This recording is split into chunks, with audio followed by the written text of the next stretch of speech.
मेरा रिजल्ट आया उस टाइम मेरी मम्मी मेरे पास ही खड़ी थी। अच्छा। तो मेरे को बहुत खुशी उस दिन मम्मी को सबसे पहले बताया कि मैं आज सरकारी जॉब लग गया हूँ। अच्छा। हाँ, ये कर रहा है और कुछ बोलते थे कुछ नहीं ऐसे टाइम पास करता है, मतलब लोगों की वो सोच होती है। अपने मन में एक ही ठान था कि एक दिन जॉब लग के सबको जवाब दूंगा वापस। बिल्कुल। हाँ, मेरे को कुछ पता नहीं था दिल्ली पुलिस के बारे में। आर्मी मतलब 12वीं के बाद में इतना कोई मोटिवेशन करने वाला कोई नहीं था। अच्छा। बस मैं ऐसे गांव के आसपास के वातावरण माहौल को ऐसे यूट्यूब वीडियो से देख के अपने आप को बस। हाँ, तो मेन फिर ऐसे जीडी में पेपर पास था, फिजिकल मेडिकल क्लियर था, फिर मैं फाइनल कटों में रह गया। मतलब जो भगवान को जो होना था वो मिलता है, वहीं जाके मिलता है लास्ट में। अपन मेहनत कर सकते हैं पर जो भगवान करता है वो अच्छा ही करता है। सही है। और कि वो बैच लेते हैं, बैच में बहुत सारी क्लासें चलती है, अलग अलग सब्जेक्ट की क्लासें चलती है, तो वो कंफ्यूज रहते हैं मैं कौन कौन सी क्लासें लूँ। 10-12 क्लासें रहती है। जीएस में 4 से 5 उसके बाद में लगभग 8-9 महीने दिल्ली पुलिस की तैयारी की थी। 8-9 महीने हाँ, पॉसिबल है 8-9 महीने में सिलेक्शन हाँ, लेना। मतलब आपके कितने नंबर है दिल्ली पुलिस में? अभी मेरे फाइनल स्कोर था 77.21। 77 नंबर थे। हाँ, हाँ, तो अच्छा खासा स्कोर था। हाँ, बढ़िया और स्कोर ये था। 77 नंबर है तो भाई की 500 के अंडर अंडर रहेंगे दिल्ली पुलिस में। हाँ, हाँ, तो हेलो दोस्तों, सभी को जय हिंद जय भारत। और आज हमारे साथ है मेरे दोस्त जो मेरे साथ कमांडो की ट्रेनिंग कर रहे हैं। तो आज इनसे इनकी पूरी स्टोरी जानते हैं, इनका क्या क्या स्ट्रगल रहा दिल्ली पुलिस तक के सफर तक कि इन्होंने कैसे क्या नौकरी हासिल की, सब कुछ इनसे जानते हैं। तो आप अपने बारे में बताओ। मेरा नाम कमल कुमार, मैं राजस्थान सीकर के एक छोटे से गांव रानोली का रहने वाला हूँ। अच्छा, तो आज हम आपकी पूरी जर्नी जानेंगे कि आपने कब से स्टार्ट किया और आपका दिल्ली पुलिस तक का पूरा सफर कैसे क्या रहा। तो सबसे पहले आपने स्टार्ट कहाँ से किया था? मैंने 12वीं क्लास के बाद में सबसे पहले आर्मी की तैयारी शुरू की थी।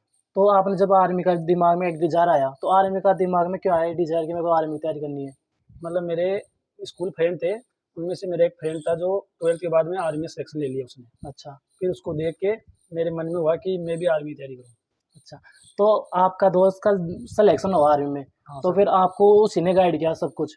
हाँ, मैं दोस्त से पूछता रहता था कि कैसे क्या तैयारी करनी है, क्या नहीं। और मतलब छोटे-मोटे आपकी तरह जैसे यूट्यूब पे ऐसे वीडियो देखता था तो मोटिवेशन मिलता रहता था कि क्यों ना मैं भी सरकारी जॉब की तैयारी करूँ। तो आपके दिमाग जैसे आपने अपने आसपास के माहौल को देखा कि एक दोस्त है जो आर्मी में लगा है, तो मैं भी क्यों ना आर्मी की तैयारी करूँ। हाँ सर। और इससे पहले आपको ऐसे दिल्ली पुलिस के बारे में नहीं पता था कि दिल्ली पुलिस भी कुछ होती है? नहीं, नहीं, उस टाइम मेरे को कुछ पता नहीं था दिल्ली पुलिस के बारे में। आर्मी मतलब 12वीं के बाद में इतना कोई मोटिवेशन करने वाला कोई नहीं था। अच्छा। बस मैं ऐसे गाँव के आस-पास के वातावरण माहौल को ऐसे यूट्यूब वीडियो से देख के अपने आप को बस। हाँ, तो मेन दिक्कत तो यही आती है कोई गाइड करने वाला नहीं होता हाँ, हमें। मेरे को गाइड करने वाला कोई नहीं था 12वीं के बाद में। अच्छा, तो आपकी फैमिली में कौन-कौन है? फैमिली में मेरा बड़ा भाई है एक, 2 मेरी सिस्टर है और मम्मी-पापा। तो आपकी फैमिली फैमिली में कोई जॉब में है? नहीं, नहीं, मेरी फैमिली का पहला जॉब में ही लगा हूँ। अच्छा, आप ही हो। हाँ सर। तो जब आपका पहली बार सिलेक्शन हुआ था दिल्ली पुलिस में, जैसे जिस दिन लिस्ट में फाइनल नाम आया था, तो हाँ। घर पे आपने बताया, सबसे पहले किसको बताया था? मैं मेरा रिजल्ट आया उस टाइम मेरी मम्मी मेरे पास ही खड़ी थी। अच्छा। तो मेरे को बहुत खुशी उस दिन मम्मी को सबसे पहले बताया कि मैं आज सरकारी जॉब लग गया हूँ। अच्छा, हाँ। तो माहौल में उस टाइम तो अलग ही रहा होगा। हाँ, वो तो कुछ अलग ही फीलिंग थी उस टाइम। अब आपने बताया कि बता रहे थे आगे पहले आर्मी की तैयारी की, तो हाँ। आर्मी की तैयारी में आपको लगभग कितने साल लगे? मैंने लगभग आर्मी थे 2022 तक 5 साल स्ट्रगल किया आर्मी के लिए। और और हाँ, फिर उसमें किस वजह से रह जाते थे आप? मैंने आर्मी में जैसे फिजिकल पास होने के बाद मेडिकल होता है, तो मैं मेडिकल में कुछ पॉइंट की वजह से बाहर हो जाता था मेडिकल से। जब आप तैयारी कर रहे थे, तो बहुत सारी चीज़ें आती है बच्चों के साथ होती है कि आस-पास के लोग होते हैं, सिलेक्शन नहीं हो रहा होता है, तो लोग तरह-तरह की बातें बनाते हैं। तो ऐसा हाँ, आपके साथ वो हुआ था क्या? हाँ, गाँव वाले तो मतलब कुछ लोग तो मोटिवेशन देते थे कि अच्छा है तैयारी कर रहा है, और कुछ बोलते थे कुछ नहीं है ऐसे टाइम पास करता है। मतलब लोगों की वो सोच होती है, तो धीरे-धीरे कोई मोटिवेशन करने वाला होता है और कोई कुछ अपने बारे में गलत सच बोल देता है वो तो। हाँ, क्योंकि देखो जो जिसका माइंडसेट जैसा होगा हाँ, उस तरह जो की। सही है वो जिसके माइंड जैसा रहेगा वो वैसे विचार रहेंगे, वैसे बोलेगा। तो आपने उस चीज़ को पॉजिटिव लिया। हाँ, मैं अपने मन में एक ही ठान था कि एक दिन जॉब लग के सबको जवाब दूँगा वापस। बिल्कुल। तो हाँ। जब आप आर्मी की तैयारी कर रहे थे, तो आर्मी की तैयारी में जैसे पढ़ाई वगैरह भी करते थे साथ में क्या फिर रनिंग वगैरह करते थे? मैं आर्मी की तैयारी अपने स्तर पे मतलब छोटा-मोटा घर खेत का काम भी करता था और अपने स्तर पे गाँव में तैयारी करता था। फिर मैंने गाँव से 10-12 किलोमीटर दूर कोचिंग ऑफलाइन कोचिंग थी वो जॉइन की, और वहाँ पे मैं रेगुलर मतलब घर से अप डाउन करता था, कोचिंग आता-जाता था। और अच्छा, आर्मी बेस की ही तैयारी करता था, ज़ीरो से शुरुआत की थी मैंने 12वीं के बाद में। 0 से स्टार्ट किया था। हाँ। तो आपने सबसे पहले ऑफलाइन कोचिंग ली। हाँ, मैंने ऑफलाइन कोचिंग लिया था सबसे पहले। तो ऑफलाइन कोचिंग आप कहाँ से क्या की थी ऑफलाइन? मैं अपने रानोली गाँव से 12 किलोमीटर दूर लगभग पलसाना गाँव है, वहाँ पे विनय कोचिंग नाम से कोचिंग चलती है, वहाँ पे मैं ऑफलाइन घर से अप डाउन करता था डेली कोचिंग। अच्छा, तो कोचिंग का कितना योगदान रहा आपके? कोचिंग ने मेरे को मतलब शुरुआत से ऐसे मतलब ज़ीरो की सीढ़ी से चढ़ना सिखाया था, ज़ीरो लेवल से मतलब कि किस स्तर तक जाना है, इसलिए मैं शुरुआत वहीं से की थी मैंने सबसे पहले। तो कोचिंग में आपने सबसे पहले सिलेबस किस चीज़ का किया था? मैंने सबसे पहले आर्मी बेस की तैयारी की और आर्मी के बेच में बैठता था मैं। अच्छा, हाँ फिर आर्मी में आपका नहीं हुआ, तो हाँ। फिर दिल्ली पुलिस की तरफ कैसे कैसे आए आप? मैं आर्मी में मतलब जैसे अग्निवीर योजना आई थी, उस भर्ती में मैं मेडल फिट था। फिर वहाँ से जो भर्ती कैंसिल हो गई आर्मी की, तो अग्निवीर की मैंने तैयारी नहीं की। फिर मैंने उसके बाद में मतलब मैंने एनटीपीसी का पेपर दिया था, मैं प्री पेपर पास था एनटीपीसी का। फिर मैं फाइनल नहीं हो पाया सेकंड पेपर में। उसके बाद में मैंने सीएसओ का फिजिकल पास किया था एक बार। फिर बाद में जैसे ही कोरोना आ गया था, कोरोना मैंने ऐसे जीडी की तैयारी शुरू की थी वहीं कोचिंग से। फिर ऐसे जीडी में पेपर पास था, फिजिकल मेडल क्लियर था। फिर मैं फाइनल कटों में रह गया। मतलब जो भगवान को जो होना था वो मिलता है, वहीं जाके मिलता है लास्ट में। अपन मेहनत कर सकते हैं, पर जो भगवान करता है वो अच्छा ही करता है। सही है। हाँ तो फिर आपका जैसे जीडी में नहीं हुआ था हाँ सिलेक्शन, सर। फिर उसके बाद दिमाग में बहुत सारी चीजें आई होगी, तो आप हाँ आज अगर आपको ऐसे जीडी मिल जाती तो आप दिल्ली पुलिस बेस्ट लेते हैं, फिर ऐसे जीडी कौन सी बेस्ट आपकी नजर में? अच्छा हुआ उस दिन सर मैं जीडी में, ऐसा जीडी मेरा फाइनल नहीं हुआ, वरना आज कहाँ नौकरी करता। दिल्ली पुलिस जैसी नौकरी कहीं नहीं है। अच्छा पोस्ट की नौकरी द बेस्ट नौकरी है दिल्ली पुलिस। अच्छा, दिल्ली हाँ पुलिस से आपको क्या क्या लाइफ में बदलाव है, आपकी सोसाइटी में क्या बदलाव है आपको देख के? मतलब मेरे घर में सबसे पहला सरकारी जॉब मैं ही हूँ। और मेरे को जितनी भी तैयारी की आज तक उनमें सबसे बेस्ट जॉब की तैयारी दिल्ली पुलिस लगी है, और ये भी मेरे को वही कोचिंग से मोटिवेशन मिला था। हाँ सर। तो जब आप कोचिंग में जाते थे तो वहाँ पे आपको नोट्स वगैरह लिखवाते थे, तो नोट्स वगैरह बनाए आपने? हाँ सर, मैंने कोचिंग के टोटल प्रॉपर नोट्स बनाए थे। और उसके बाद मैंने ऑनलाइन पढ़ाई भी आरडब्ल्यू से शुरू की थी। अच्छा, हाँ और सर। सबसे पहले ऑनलाइन जैसे आपने सब कुछ पढ़ लिया था, उसके बाद आप ऑनलाइन में, तो ऑनलाइन में सभी क्लासेस चलती है, हाँ सर। तो वहाँ पे हमने कौन कौन सी आरडब्ल्यू से कौन कौन सी चीजें पढ़ी या फिर सब कुछ पढ़ा था दोबारा? जो मतलब मेरे को जिस चीज पे कॉन्फिडेंस था कि ये चीज मेरे को अच्छे से आती है, मैं उस चीज पे थोड़ा नॉर्मल ध्यान देता था। और जिस चीज में कमजोरी थी ना, वो चीज मैं आरडब्ल्यू कोर्स पे मतलब थोड़ा ज्यादा ध्यान देता उस चीज पे।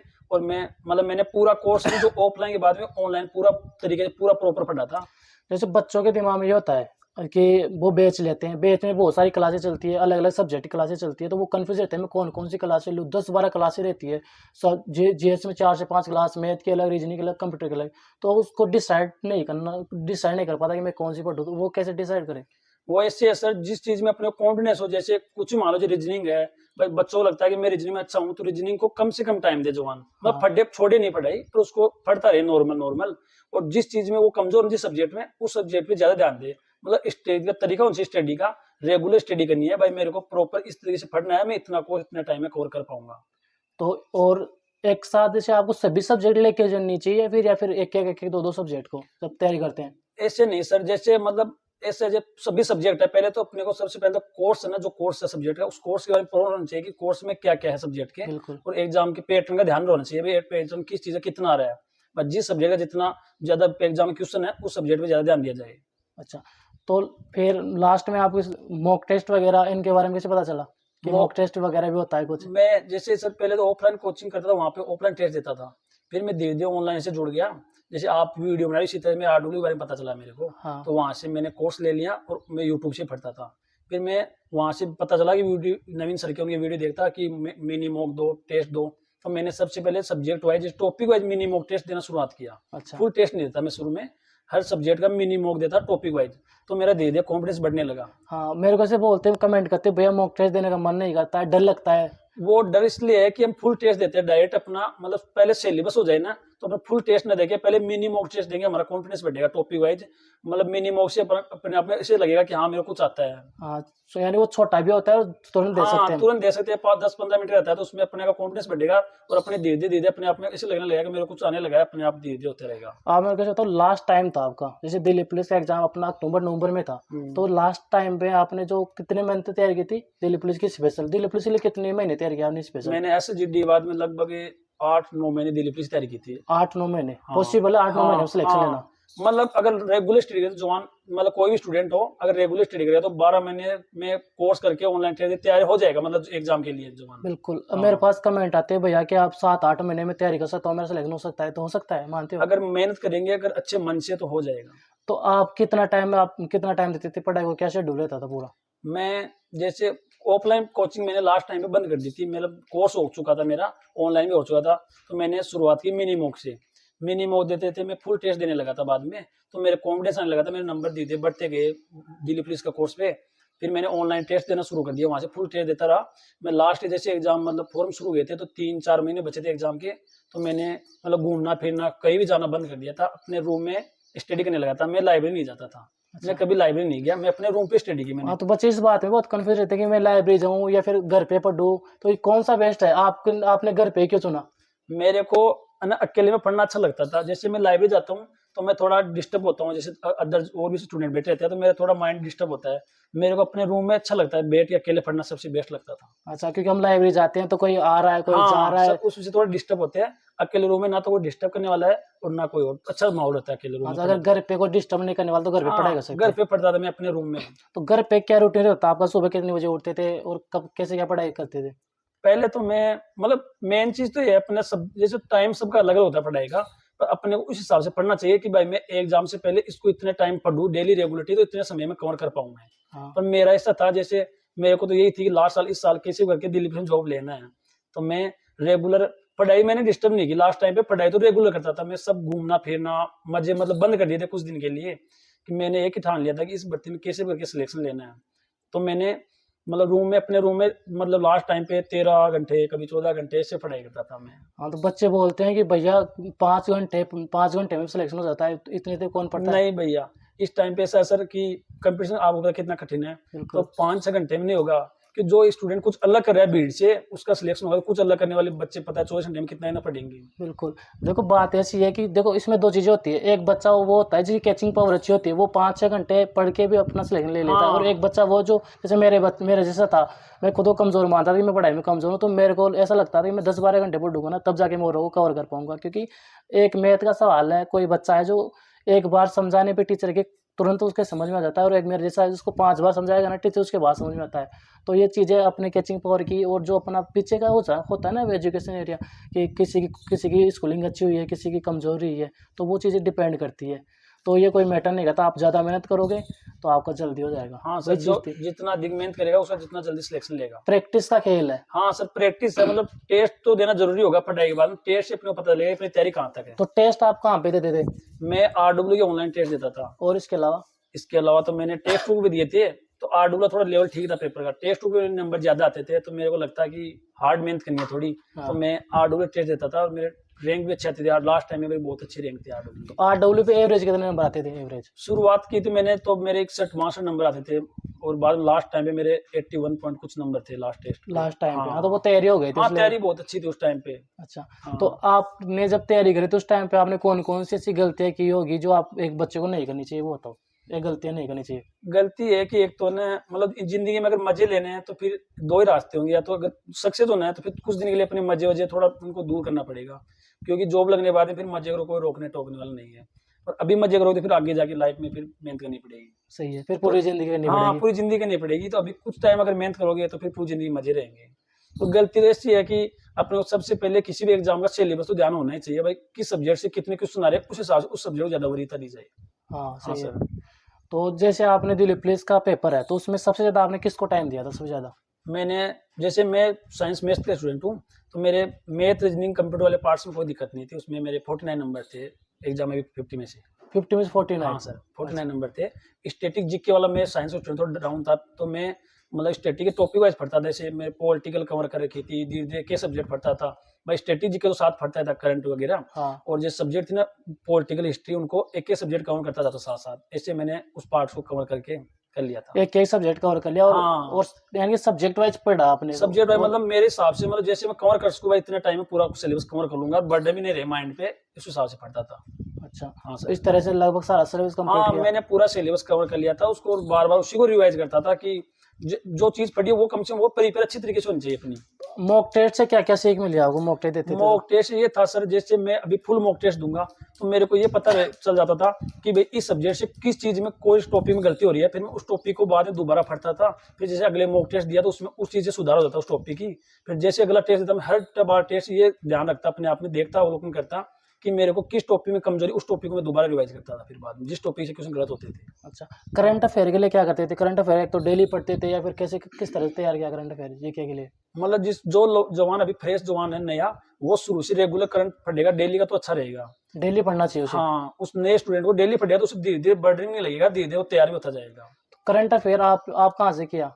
आपने कहाँ से किया? मैं जैसे पहले तो ना गौरव सर की क्लास लेता था, हुँ, उत्कर्ष वाली, और बाद में लास्ट में मंथली करंट पढ़ता था, जैसे नवीन सर की वो यूट्यूब आरडब्ल्यू पे है सर, हाँ। करंट की क्लास, वहाँ से मंथली क्लास ही पढ़ता था। अच्छा मंथली हाँ, देख लेते नोट्स थे। बनाता था हर चीज़ की। यानी कि शुरुआत में तो आपने एक बार करंट अफेयर को समझने के लिए कुमार गुरु सर को फॉलो हाँ, किया। हाँ, हाँ, तो देखो कुमार गुरु सर की खासियत ये है कि वो जो चीज़ पढ़ाते हैं ना, जैसे उन्होंने उठा लिया कि जयपुर, हाँ, तो जयपुर की पूरी हिस्ट्री निकाल देते हैं वो, उसके हाँ, उससे बनने वाले जितने क्वेश्चन होते हैं सब कुछ वो हाँ करवा सर, देते हैं। हाँ, तो वहाँ से आपने करंट अफेयर किया। हाँ सर। और किसी के पास कम टाइम रहता है तो वो और भी बहुत सारे चैनल है जो 15-15 20 मिनट में करंट अफेयर करवाते हैं, तो हाँ, आप वहाँ से देख मंथली सकते करंट हो। अफेयर पढ़ सकते हो आप कम टाइम में। कुमार गुरु सर के पास बहुत सारे बच्चे बताते हैं, कुमार गुरु सर से पढ़ाते हैं, उनके लिए आज जब उनकी क्लासेस देखोगे तो आपको पता चल जाएगा वो कैसे हाँ, पढ़ाते हैं। उनकी मंथली क्लास ही मिल जाएगी आपको। हाँ, मंथली भी करवा देते हैं वो, हाँ सर, एक मंथली वीडियो करवाते हैं। हाँ, इम्पोर्टेंट क्वेश्चन। इम्पोर्टेंट लाते हैं, मैराथन भी लाते हैं लास्ट में पूरे साल का। तो जीएस में आप ऐसे जीएस का क्या क्या तरीका था पढ़ने का, बेस्ट तरीका लास्ट टाइम पे क्या तरीका था बेस्ट जीएस मैं में? जैसे मैंने अपने जो कुछ पढ़ा लिखा नोट्स तैयार थे, उन नोट्स को मैं टॉप जैसे रेगुलर बना रखा था मैंने रेगुलरिटी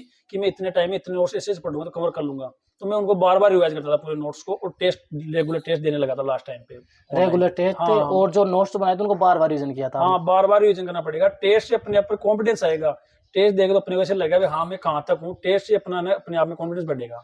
तो मॉक टेस्ट देते तो मॉक टेस्ट में रैंक क्या रहती थी? मेरी पहले तो मतलब आरडब्ल्यू टेस्ट बहुत देते हैं, आरडब्ल्यू पेपर भी थोड़ा लेवल ठीक रहता है। हाँ। पहले तो मेरे नंबर मतलब मीडियम नंबर थे, लास्ट मेरे 81 पॉइंट कुछ नंबर है, तो मेरी 400 कुछ रैंक थी, और लगभग लाख प्लस स्टूडेंट टेस्ट देते हैं वहाँ पे आरडब्ल्यू के। अभी आपके कितने नंबर दिल्ली पुलिस में? अभी मेरे फाइनल स्कोर था 77.21।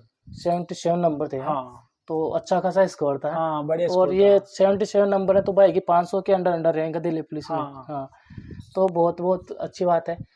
और कोई टिप्स आप जो अभी तैयारी करें उनके लिए? उनके लिए मेरा यही रहेगा भाई, जैसे अभी आप स्टडी कर रहे हो, अगर नया स्टूडेंट भी है, कोई फ्रेशर स्टूडेंट है, तो शुरुआत करें तो ऐसे बर्डन से शुरुआत ना करें कि मैं क्या क्या पढ़ूँ, कहाँ से पढ़ूँ। मतलब अपने टाइम को एक तो बढ़ाए।